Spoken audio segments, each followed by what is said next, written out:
Hello students, welcome back to our YouTube channel. आज हम बात करेंगे देखिएगा क्लास 12th के फिजिक्स के एक इम्पोर्टेंट टॉपिक के बारे में। चैप्टर का नाम है विद्युत धारा। और इसके पहले हमने बहुत सारे इसके पहले वाली वीडियो में कम से कम हमने विद्युत धारा की डेफिनेशन पढ़ी थी। ठीक है, विद्युत धारा के बाद हमने पढ़ा था धारा घनत्व क्या है, अनुगमन वेग क्या है, और इनमें रिलेशन पढ़ा था। धारा घनत्व और अनुगमन वेग में संबंध क्या होता है, जो कि I बराबर NEAVD हमने निकाला था। उसके बाद हमने कहा था ओम का नियम V बराबर IR होता है।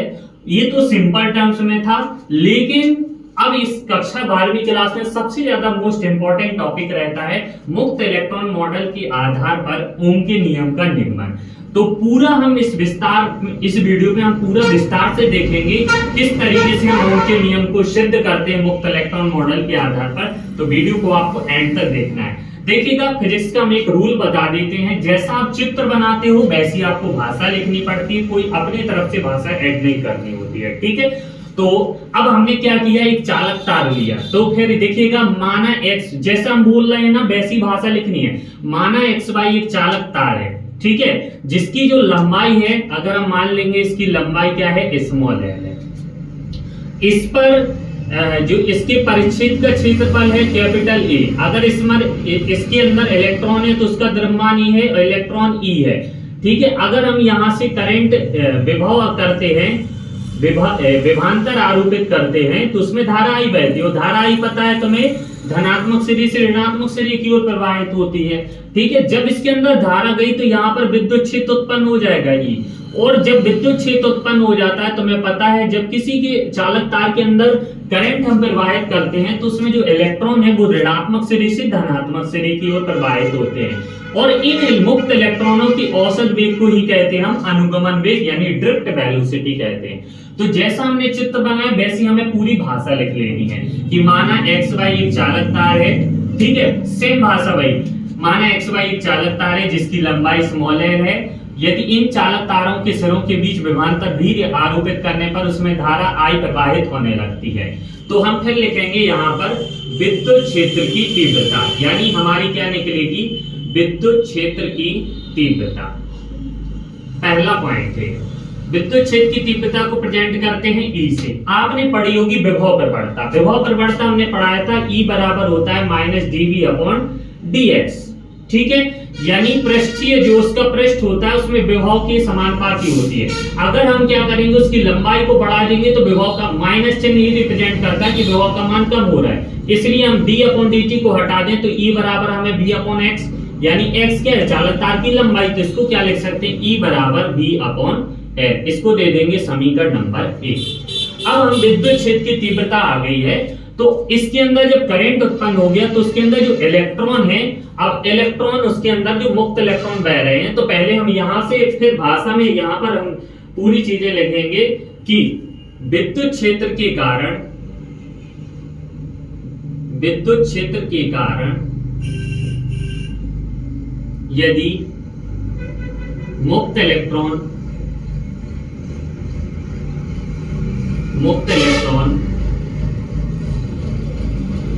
E हो तो चालक तार पर लगने वाला बल। देखिएगा, जब भी हम विद्युत क्षेत्र की बात करते हैं तो उस पर एक बल कार्य करता है, विद्युत बल। ठीक है, अब ये विद्युत बल F बराबर क्या हो जाएगा, F बराबर न्यूटन के गति के द्वितीय नियम से F बराबर m है।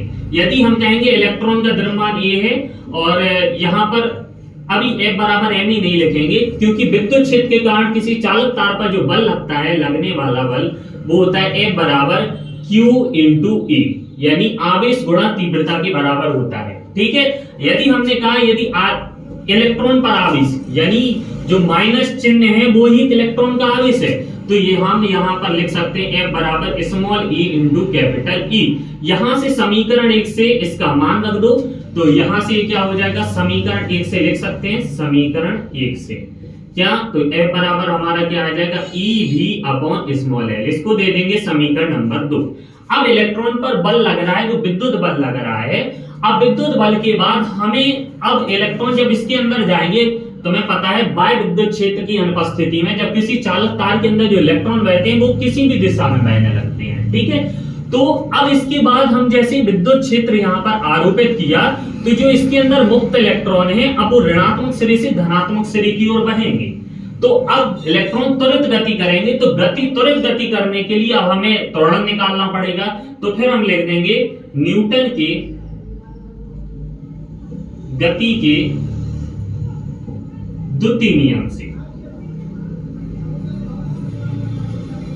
से क्या होता है, F बराबर होता है m। यदि इलेक्ट्रॉन का द्रव्यमान, यहां पर लिख देंगे यदि इलेक्ट्रॉन का द्रव्यमान स्मॉल m है, ठीक है, तो F बराबर m है। तो यहां से अब हम क्या करेंगे, जो F का मान आया है यानी E का मान निकालेंगे। E बराबर क्या हो जाएगा, F अपॉन m। F का मान सब्स्टिट्यूट कर दो तो E बराबर हमारा क्या निकल आएगा, EV अपॉन ml। इसको दे दो समीकरण नंबर 3। अब त्वरण, इलेक्ट्रॉन त्वरित गति करने लगा है, यानी इलेक्ट्रॉन अब ऋणात्मक सिरे से धनात्मक सिरे की ओर भागने लगा है। तो यहां पर फिर हम लिखेंगे यदि इलेक्ट्रॉन त्वरित करता है तो जो मुक्त इलेक्ट्रॉन है वो धनात्मक सिरे से टकराते हैं। अब जब वो इलेक्ट्रॉन गति करने लगेंगे तो वो कई अपने पॉजिटिव, इसके अंदर बहुत सारे पॉजिटिव नेगेटिव है, तो वो अपने टकराएंगे। तो इन टकराने पर इसमें जो समय लगेगा तो लिखेंगे किन्हीं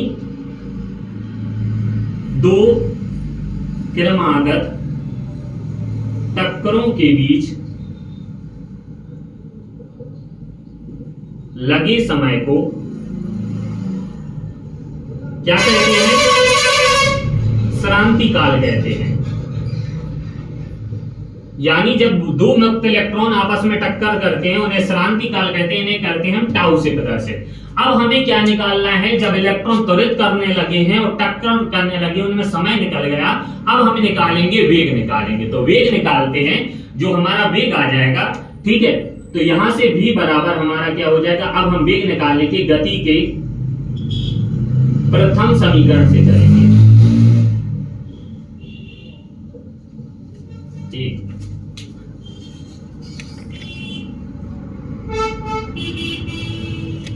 प्रथम समीकरण से चलेंगे। तो प्रथम समीकरण के बाद, एक मिनट डिस्टर्बेंस मैंने चेक किया था मोबाइल चालू है नहीं। गति के प्रथम समीकरण से, प्रथम समीकरण क्या होता है, v बराबर u प्लस at।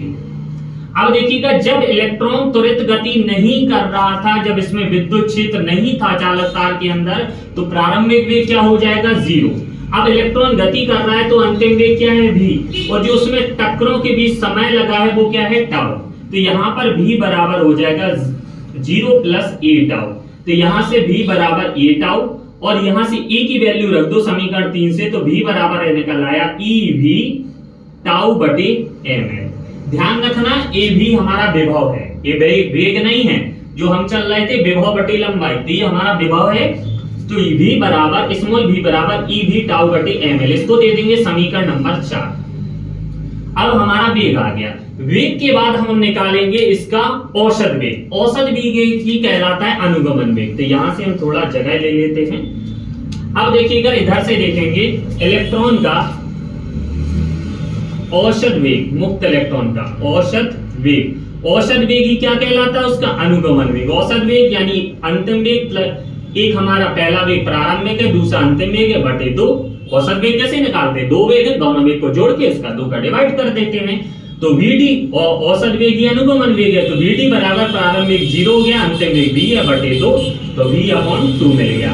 यहां से v का मान सब्स्टिट्यूट कर दो समीकरण 4 से, तो vd बराबर हमारा क्या आ जाएगा, देखो ev और टाउ बटे 2ml, इसको दे देंगे समीकरण नंबर 5।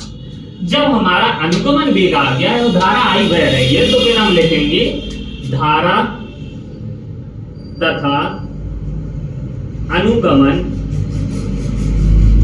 वेग के संबंध से। क्या होता है धारा तथा अनुगमन वेग का संबंध, I बराबर होता है NEA/VD, VD यानी ड्रिफ्ट वेलोसिटी का मान उठा के यहां रख देंगे तो NEA EV टाउ बटे 2ml। तो उधर गुणा कर दो ऊपर तो I बराबर NE square capital V A tau बटे 2ml। फिर ये गुणा कर दो तो I 2ml बराबर NE स्क्वायर VA टाउ। अब हमें V अपॉन I चाहिए तो इसको भेज देंगे 2ml बटे यहां पर NE स्क्वायर E टाउ इधर आ गया तो इधर बचा V अपॉन I। जो देखिएगा यहां पर हमारा 2ml NE स्क्वायर आया, इसको कांस्टेंट मान देंगे R, तो 2ml बटे NE स्क्वायर E टाउ, इसको R मान दिया तो R बराबर क्या आ गया V अपॉन I, और R बराबर V अपॉन I आया तो यहां पर हम लिख सकते हैं इसी के, तो V बराबर हमारा क्या हो जाएगा IR। यही हमारा क्या है ओम का नियम है, यहीं पर लिख सकते हैं V बराबर क्या हो जाएगा IR। तो यही हमारा क्या है ओम का नियम है। तो यानी इससे हमें ये पता चला है किसी चालक तार का प्रतिरोध यानी जो R बराबर आया, देखो R बराबर क्या मिला है, देखो 2m बटे NE square tau into small l upon capital है। यानी किसी चालक तार का प्रतिरोध उसकी लंबाई के अनुक्रमानुपाती है और परिच्छेद के क्षेत्रफल के कैसा है व्युत्क्रमानुपाती। तो यही हमें इसमें यहाँ पर पूरा प्रूव करना था। यानी हम अगर शॉर्ट टर्म में इसको देखें तो हमें 5 टर्म में हमने इसको प्रूव किया है। पहले विद्युत क्षेत्र की तीव्रता को लेंगे, जब विद्युत क्षेत्र की तीव्रता आ जाएगी तो विद्युत बल लगेगा F बराबर QE, फिर QE लगने पर E का मान सब्स्टिट्यूट कर देंगे, फिर यहाँ से न्यूटन की गति के द्वितीय नियम से लिखेंगे F बराबर ME, क्योंकि इलेक्ट्रॉन विद्युत क्षेत्र किया तो इलेक्ट्रॉन तुरंत गति करने लगेगा, F बराबर ME। E से यहाँ पर मान लिखेंगे तो M को सब नीचे पक्षांतर कर देंगे, उठा के मान M से सब्स्टिट्यूट कर देंगे। अब इलेक्ट्रॉन अगर त्वरित गति करने लगा है तो उनके जो मुक्त इलेक्ट्रॉन है वो टकराएंगे, तो किन्हीं दो क्रमागत टक्करों के बीच लगे समय को स्थानांतरित काल कहते हैं। इससे हम वेग निकालेंगे, वेग निकल आएगा तो औसत वेग ही मुक्त इलेक्ट्रॉनों का हमारा जो मुक्त इलेक्ट्रॉनों का औसत वेग है वही हमारा अनुगमन वेग कहलाता है। फिर धारा और अनुगमन वेग के बीच में संबंध करके हमारा V बराबर IR सिद्ध हो जाता है। आई होप कि आपको पूरा व्यंजक समझ में आया गया होगा। अगर समझ में आया हो तो प्लीज वीडियो को लाइक करें, अपना एक प्यारा सा कमेंट्स करें, फिर आपको जो भी टॉपिक चाहिए आप हमें कमेंट करें, हम आपके लिए उसके लिए वीडियो बना देंगे। तो मिलते हैं नेक्स्ट वीडियो में, तब तक के लिए धन्यवाद।